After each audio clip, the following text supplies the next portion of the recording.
इस video lecture के अंदर हम डिस्कस करने जा रहे हैं क्लासिफिकेशन। बच्चों, सबसे पहले आपको पता होना चाहिए कि जो फाइलम पोरीफेरा है वो इसको पोरीफेरा क्यों कहते हैं, या इसका दूसरा नाम स्पॉन्जेस भी है, या इसको स्पॉन्जेस क्यों कहते हैं। तो बेटा इसका जवाब ये है, पोरी का मतलब होता है पोर्स।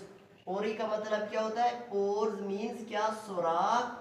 और फिरा का मतलब होता है बेयर्स, यानी सुराख बेयर्स करने वाले। सुराख बेयर्स जो एनिमल्स हैं बेटा, ये क्या कहलाते हैं आपके पास?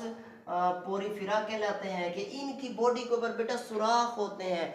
और देखिए यहाँ पर आपको डायग्राम के अंदर भी आप देख सकते हैं, इनकी बॉडी के ऊपर ऐसे, इसकी बॉडी के ऊपर बहुत ज़्यादा बेशुमार सुराख हैं। तो इन सुराखों की वजह से, इन पोर्स की वजह से इस फाइलम का नाम रखा पोरीफेरा। और ये सबसे सिंपलेस्ट है और एंशियंट फाइलम है एनिमल्स के हवाले से। और इसको स्पॉन्जेस इस वजह से बेटा कहते हैं क्योंकि इनका जो बॉडी है वो स्पॉन्ज की तरह होता है। जिस तरह आप फोम देखते हैं, स्पॉन्ज देखते हैं, उसके जो ना ऊपर सुराख होते हैं जिसकी वजह से वो पानी को या किसी लिक्विड को एब्जॉर्ब कर लेता है। ड्राइंग के लिए, क्लीनिंग के लिए हम उसको यूटिलाइज करते हैं। तो इस वजह से इस फाइलम का नाम क्या रखा बेटा? पोरीफेरा। क्लियर? तो अब हम बात करते हैं इसकी हैबिटेट की। देखिए इसका हैबिटेट क्या है बेटा। तो आपके पास ये जो पोरीफेरा होते हैं बेटा, ये मोस्टली मेरीन होते हैं, ज़्यादातर समंदर में रहते हैं।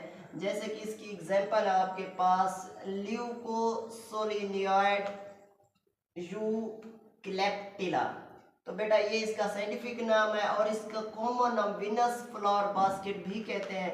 डायग्राम के अंदर भी आपको इसका बॉडी दिखाया गया है जो कि मेरीन स्पॉन्ज है। और वाइल जबकि जो ना सम फ्रेश वाटर, कुछ जो ना बेटा फ्रेश वाटर भी स्पॉन्जेस होते हैं, जैसे कि आपके पास स्पॉन्जिला है, ये फ्रेश वाटर क्या है? स्पॉन्ज है। नेक्स्ट हम जो ना इसकी बात करते हैं कि ये स्पॉन्जेस जो ना मल्टी सेलुलर होते हैं। बेटा याद रखना है, एनिमल्स जितने भी हैं सारे मल्टी सेलुलर हैं, लेकिन but have no tissue organ. इनके अंदर कोई टिश्यू ऑर्गन सिस्टम नहीं है। जैसे कि आपके पास टिश्यू ऑर्गन स्टोमिक हो गया, लिवर हो गया, जिस तरह बाकी एनिमल्स के अंदर है। तो इन एनिमल्स के अंदर कोई स्टोमिक, कोई लिवर, कोई इंटेस्टाइन, इस तरह का कोई ऑर्गन या कोई और टिश्यू मौजूद नहीं है। तो इस वजह से इनको सिंपलेस्ट एनिमल्स भी कहा जाता है। बेटा नेक्स्ट अगर इसके हम नर्वस सिस्टम की बात करें तो बेटा इनके पास नर्वस सिस्टम बिल्कुल नहीं होता। नर्वस सिस्टम इसके अंदर लैक होता है, एब्सेंट होता है, और स्पेशल किस्म के न्यूरॉन्स पाए जाते हैं। और उसके बाद बेटा इसकी टाइप्स ऑफ पोर्स अगर हम देखें तो हमने बात की कि हमने बात की कि इसकी बॉडी के ऊपर पोर्स होते हैं। तो पोर्स बेटा दो किस्म के होते हैं, एक छोटे सुराख होते हैं, छोटे पोर्स होते हैं, न्यूमरस होते हैं, और कुछ जो ना एक उनमें से जो ना बड़ा होता है, और एक होता है बेटा वो आपके पास यहाँ पर बतलाया गया है। दो किस्म के पोर्स होते हैं बेटा, न्यूमरस स्मॉल पोर्स होते हैं जिसको हम ओस्टिया कहते हैं, और वन लार्जर पोर होता है जिसको हम ओस्क्यूलम कहते हैं। और ओस्टिया का काम होता है बेटा वाटर इसके जरिए बॉडी के अंदर, स्पॉन्ज की बॉडी के अंदर दाखिल होता है, और ओस्क्यूलम के जरिए पानी बाहर जाता है। बेटा इसको जो ना बॉडी देखें तो आप डायग्राम के अंदर आप आ जाए, यहाँ पर ये आपके पास पहले इस डायग्राम को देखें कि इसके अंदर वाटर इंटर होता है इस ओस्टिया के जरिए, यानी जो स्मॉल पोर्स हैं इनके जरिए पानी दाखिल होता है। और जब पानी जो यूटिलाइज्ड हो जाता है फिर यहाँ से लीव कर जाता है। यहाँ से जो ये बड़ा सुराख है, जो बड़ा पोर है, इसको कहते हैं ओस्क्यूलम, और इन स्मॉल पोर्स को कहते हैं ओस्टिया। बेटा इस डायग्राम के अंदर आप देखें तो ये जो बड़ा पोर है इसको कहते हैं ओस्क्यूलम, और ये जो आपके पास स्मॉल पोर्स हैं ये वाले, जो इन स्मॉल पोर्स को कहते हैं ओस्टिया। ओस्टिया से वाटर क्या होता है? यहाँ से इंटर होता है, ठीक है, और यहाँ से जो ना H2O क्या होता है? लीव करता है बॉडी को। यहाँ से क्या होता है? H2O इंटर होता है। ठीक है बेटा, क्लियर? यहाँ से भी आप बना सकते हैं। और नेक्स्ट हम बात करते हैं इसके जो ना बॉडी के हवाले से कि इसकी बॉडी के ऊपर जो इसका लेयर्स हैं, 3 लेयर्स हैं बेटा इसकी बॉडी के ऊपर पाई जाती हैं। आउटर भी है, सेकंड लेयर भी है और थर्ड लेयर भी है। तो बेटा पहले हमने इसको जो ना जूम करके देखा तो हमें ये वाला स्ट्रक्चर नज़र आया। अब हमने इस वाली जो इसका जो डर्मिस है, इसकी जो तह है, जो इसका बॉडी के ऊपर जो इसका बॉडी है, बॉडी को हमने कट करके, इसकी हमने बॉडी को कट करके जबकि जूम करके देखा तो हमें इस तरह 3 स्ट्रक्चर नज़र आई, 3 तह नज़र आई। बेटा वो कौन सी हैं? ये देखें आपके पास outer layer, thin outer layer जो ना ये सबसे जो बाहर वाली तह है, ये वाली जो आपको यहाँ पर नज़र आ रही है, आपको ब्लू कलर नज़र आ रहा है इस डायग्राम के अंदर। इस डायग्राम के अंदर जो ब्लू कलर है आउटर लेयर के अंदर जो सेल्स हैं बेटा वो थिन फ्लैट किस्म के सेल्स हैं, चिपटे हुए फ्लैट सेल्स हैं। इस तह को बेटा कॉल्ड पाइनेकोसाइट्स, ये देखिए आप जो ब्लू कलर है इसको कहते हैं पाइनेकोसाइट्स बेटा।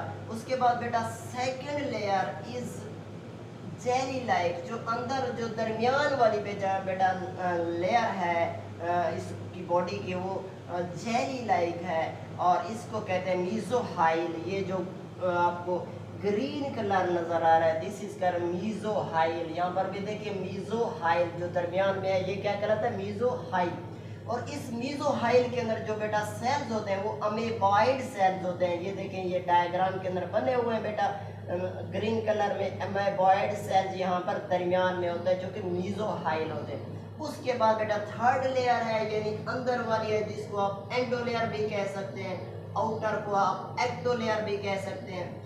तो थर्ड लेयर बेटा लाइन स्पोंजियोसील। बेटा एक और बात, ये जो आपका स्पोंज होता है, स्पोंज के अंदर जो कैविटी होती है इसको बोलते हैं स्पोंजियोसील। ये जो सारी इलाका है इसको क्या बोलते हैं? स्पोंजियोसील। तो स्पोंजियोसील के साथ जो लेयर है बेटा ये रेड कलर में, this is called as third layer, this is called as endodermis. ये स्पोंजियोसील को लाइन करती है और मेड ऑफ कॉनोसाइट्स या कॉलर सेल। इसके पास बेटा कॉलर सेल होते हैं। यहाँ पर हमने इसको जो ना कट करके जब देखा तो रेड कलर में आपको यहाँ पर देखे कॉलर सेल्स नज़र आ रहे हैं, लेकिन इसको फिर हमने दोबारा जब जूम किया तो यहाँ पर देखें ये आपके पास कॉलर सेल है बेटा, कॉनोसाइट है। ये वाली तह कौन सी है? कॉनोसाइट। और ये कॉलर सेल है, इसको हमने क्या किया? जूम किया। और ये आपके इनके पास फ्लैजेला होता है बेटा, स्पेशल किस्म के यहाँ पर फ्लैजेला लगे होते हैं, यहाँ पर नज़र नहीं आ रहे। जब जूम किया तो यहाँ पर इसके हर एक सेल के पास क्या, कॉलर सेल के पास क्या होता है? फ्लैजेला है, जो कि पानी को अंदर जो है ना स्पेसिफिक तरीके से दाखिल होने देता है और स्पेसिफिक तरीके से फिर बाहर निकालने में मदद देता है बेटा नेक्स्ट अगर हम इसके स्केलेटन की बात करें तो इसका स्केलेटन होता है in the form of minute needles of calcium carbonate का। ये कैल्शियम कार्बोनेट के छोटे छोटे बारीक बारीक सुई की तरह के धागों की तरह का इनका स्केलेटन होता है, जो कि सिलिका का भी हो सकता है या कैल्शियम कार्बोनेट का भी हो सकता है। बेटा अगर ये स्पेसिफिक स्ट्रक्चर आप यहाँ पर देखें, इसका जो रिप्रोडक्शन का तरीकाकार है, तो इसका जो रिप्रोडक्शन है बेटा वो मोस्टली जो ना ये बडिंग के ज़रिए होता है। किसके ज़रिए? बडिंग के ज़रिए बेटा ये क्या करते हैं? एसेक्सुअल रिप्रोडक्शन करते हैं या फिर रीजनरेशन करते हैं बेटा। बडिंग ऐसा प्रोसेस होता है कि स्पोंज के ऊपर कोई भी स्पोंज है आपके पास, ये तो इस स्पोंज के ऊपर छोटा सा ऐसे बड बनता है।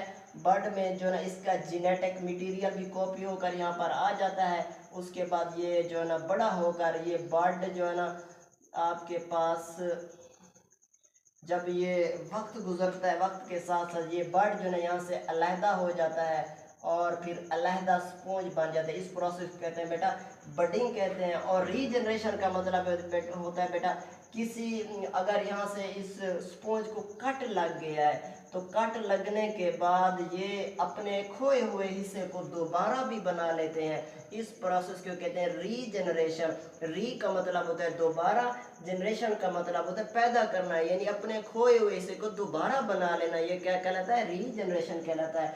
उसके बाद बेटा अगर हम लास्ट में बात करें जेम्यूल्स बेटा स्पेसिफिक स्ट्रक्चर्स हैं जो कि सम स्पॉन्जेस बनाते हैं। सम स्पॉन्जेस फॉर्म रेजिस्टिंग कैप्सूल। जो बेटा कौन स्पेसिफिक किस्म के आपके पास स्पॉन्जेस हैं जो कि रेजिस्टिंग कैप्सूल बना देते हैं। जब कभी हार्श कंडीशन आती है, अनफेवरेबल कंडीशन आती है, उसको हम क्या बोलते हैं, जेम्यूल्स। तो जेम्यूल्स बेटा ये जब पेरेंट सेल जो आपके पास स्पॉन्ज होता है वो डाइज होता है, जब उसकी डेथ हो जाती है तो ये जेम्यूल्स वहाँ से फिर after the death of parent sponge come out. वो जेम्यूल्स जो ना बेटा क्या हो जाता है, फेवरेबल कंडीशन आती है, वो अमेबॉइड सेल्स उस जेम्यूल्स में से निकलता है, जिसकी वजह से वो अमेबॉइड सेल फिर न्यू स्पॉन्ज बना देता है बेटा।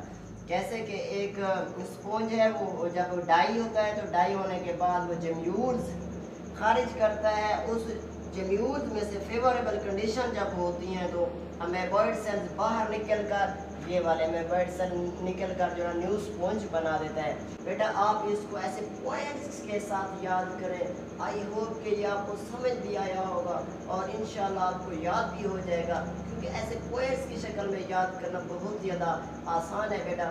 तो इस लेक्चर का हम आज इख्तिताम करते हैं। मिलते हैं नेक्स्ट लेक्चर के अंदर कल इंशाल्लाह। तब तक के लिए अपना ख्याल रखिएगा। अल्लाह हाफिज़।